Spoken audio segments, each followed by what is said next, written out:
buzzing noise. That's because the capacitor has failed. Hi guys, today we'll be changing the starter capacitor on a clothes dryer. This model is a Simpson Easy Loader 39P 400M. It's a bit of an industry secret that the white goods dryer manufacturers don't want you to know, but it is the electrical starter capacitors that are most likely to burn out when people say that the dryer's burnt out, and it's pretty easy to replace. Today I'll show you how. Problem is when you shut the door, try and start it, you get this buzzing noise. That's because the capacitor has failed. Seems to happen in these older dryers after a few years. So we're going to fix that. So making sure it's the right replacement. Got 8 UF and 8 UF at 450 volts. 450 volts. You can buy replacement electrical starter capacitors on the likes of eBay and Amazon for 10 to 20 bucks. So we've got it down off the wall and lying it down on the front.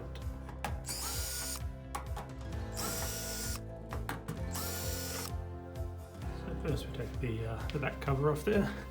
So once we've taken the back off, we've got the heating element here. Screws out, just lifts out like that.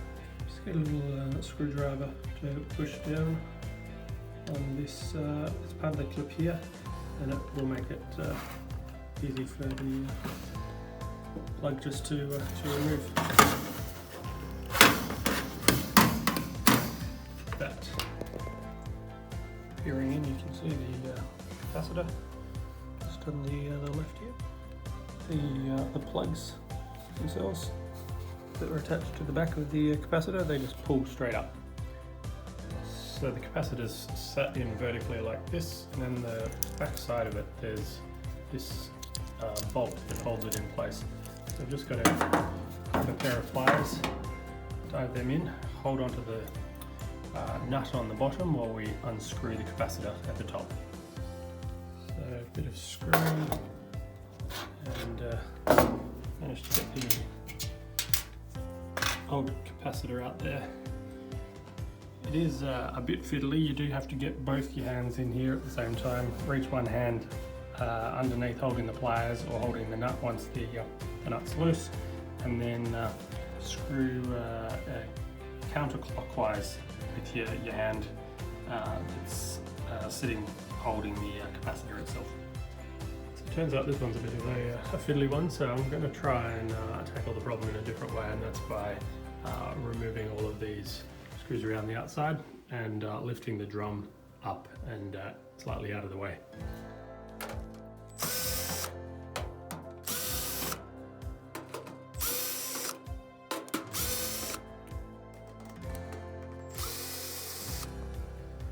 So I've got that open.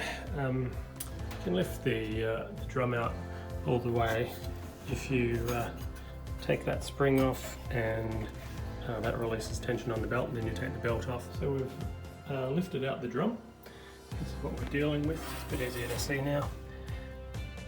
It's the capacitor there. That's got a little washer that I was having trouble with. There's the drum out. So I've just stood the dryer up. Just makes it a little bit easier to get the gravity working for us on putting the nut and the washer on the back of this capacitor. So that's now screwed in, and we can reconnect our connectors. Just got to make sure one is on either side of that raised plastic line in the middle, but it doesn't matter which side exactly you connect. So there we go, one on either side of the line. Reconnected. Chuck that back on. So there's our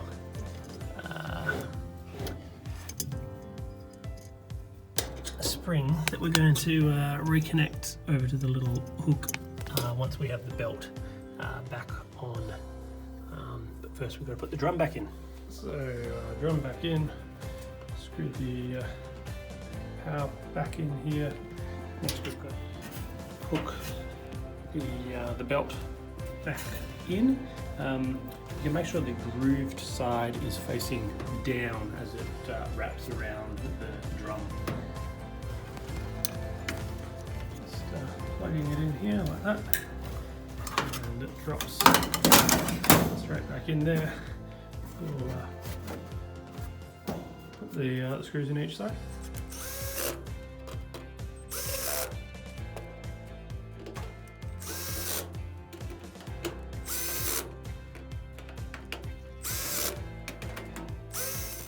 Screws are all in, and the edging on the back here. Next we've got to put the plates back on. This creates the ducting for the heater element.